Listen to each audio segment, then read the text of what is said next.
Selamat siang Bu, selamat siang teman-teman. Perkenalkan nama saya Darmalum Bengaul, kelas A dengan NIM 032021 Baiklah, di sini saya akan menerangkan tentang anatomi fisiologi kardiovaskular, yaitu yang dimana sistem kardiovaskular merupakan satu sistem organ untuk memindahkan zat menuju sel-sel tubuh manusia. Sistem kardiovaskular terdiri dari jantung dan pembuluh darah. Yang pertama itu adalah jantung. Jantung adalah pompa berotot di dalam dada yang bekerja terus-menerus tanpa henti memompa darah ke seluruh tubuh.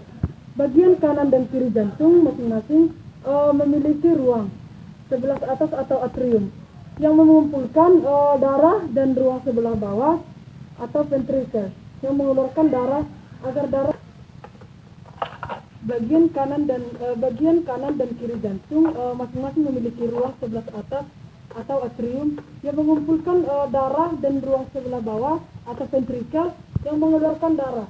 Agar darah hanya mengalir dalam satu arah, maka ventricle memiliki satu katup pada jalan masuk dan satu katup pada jalan keluar. Anatomi jantung. Yang pertama adalah atrium dextra. Atau serambi kanan. Atrium dextra atau serambi kanan. Serambi yang memiliki lapisan dinding yang sangat tipis, rata-rata 2 mm. Terletak agak ke depan dibandingkan ventricle dextra dan atrium sinistra. Yang kedua adalah ventricle dextra atau bilik kanan, yaitu ventricle dextra memiliki lapisan dinding yang tebalnya 4-5 mm. Ventricle dextra berbentuk bulan sabit atau setengah bulatan. Bentuk bulan sabit atau setengah bulatan ini juga merupakan bagian akibat dari tekanan ventricle sinistra yang lebih besar daripada tekanan di ventricle dextra. Yang ketiga adalah atrium sinistra atau serambi kiri. Ini adalah atrium sinistra atau serambi kiri, memiliki lapisan dinding 3 mm, sedikit lebih tebal daripada dinding atrium dextra, dan darah mengalir dari atrium sinistra ke ventricle sinistra melalui katus mitralis. Yang keempat adalah ventricle sinistra atau bilik kiri. Ventricle sinistra memiliki lapisan yang sangat tebal daripada ventricle dextra. Tebalnya 2-3 kali lipat. Tebal ventricle sinistra saat di aksal adalah 8-12 mm. Yang kelima adalah aorta.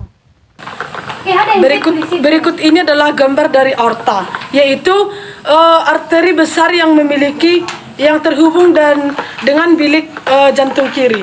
Yang keenam adalah vena cava superior. Ini adalah gambar dari vena cava superior. Vena cava superior merupakan vena besar yang ada dalam tubuh manusia.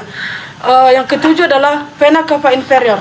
Berikut ini adalah gambar dari vena cava inferior yang merupakan vena besar yang ada dalam tubuh manusia.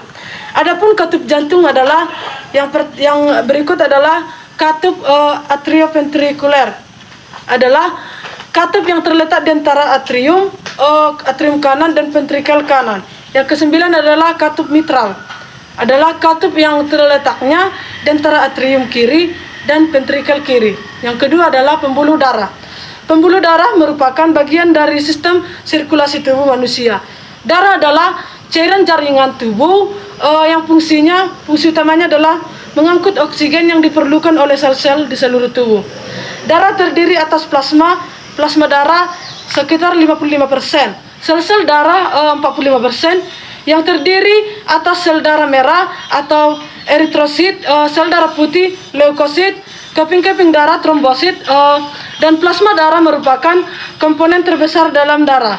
Fisiologi jantung dan pembuluh darah. Yang pertama adalah jantung.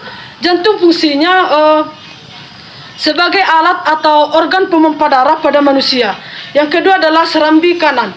Serambi kanan ini berfungsi untuk menerima darah kotor yang berasal dari seluruh tubuh. Yang ketiga adalah serambi kiri, yaitu berfungsi untuk menerima sumber darah kotor yang berasal dari paru-paru. Yang keempat adalah bilik kanan. Bilik kanan berfungsi untuk memompa darah ke paru-paru. Yang kelima adalah bilik kiri. Bilik kiri berfungsi untuk memompa darah menuju ke seluruh tubuh. Yang keenam adalah aorta. Yang keenam, aorta ini berfungsi membawa darah yang mengandung zat oksigen dari bagian ventrikel kiri sampai ke seluruh tubuh manusia. Yang ketujuh adalah vena cava superior. Vena cava superior ini berfungsi untuk membawa kembali aliran darah yang mengandung karbon dioksida yang asalnya dari seluruh tubuh di bagian atas menuju ke jantung. Yang kedelapan adalah vena cava inferior. Vena cava inferior ini yaitu berfungsi membawa darah yang berasal dari tubuh bagian bawah menuju ke atrium bagian kanan jantung.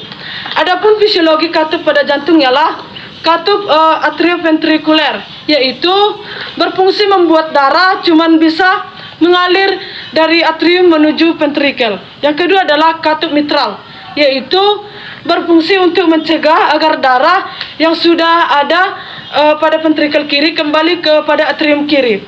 Adapun mekanisme peredaran darah pada manusia yaitu peredaran darah manusia terbagi menjadi dua jenis, yaitu sistem peredaran darah besar dan sistem peredaran darah kecil.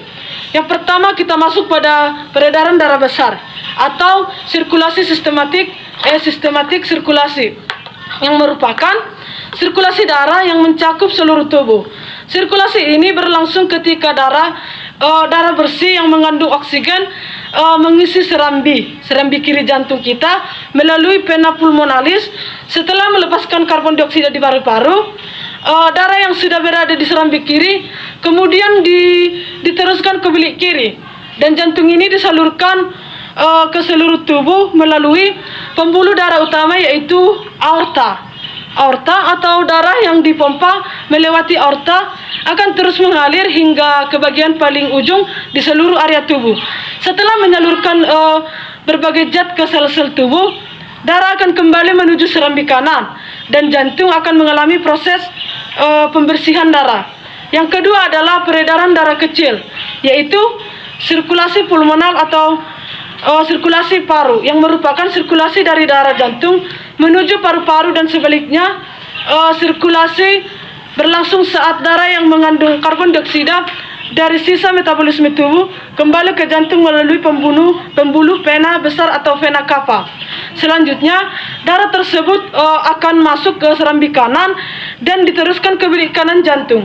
Dan darah yang sudah berada di bilik kanan akan dialirkan ke paru-paru melalui arteri pulmonalis atau ditukar menjadi oksigen. Darah bersih yang kaya oksigen kemudian akan masuk ke serambi kiri jantung melalui vena pulmonalis untuk diedarkan ke seluruh tubuh. Baiklah, demikian penyampaian video tentang anatomi fisiologi kardiovaskular. Jika ada penyampaian yang salah, saya minta maaf. Sekian dan terima kasih.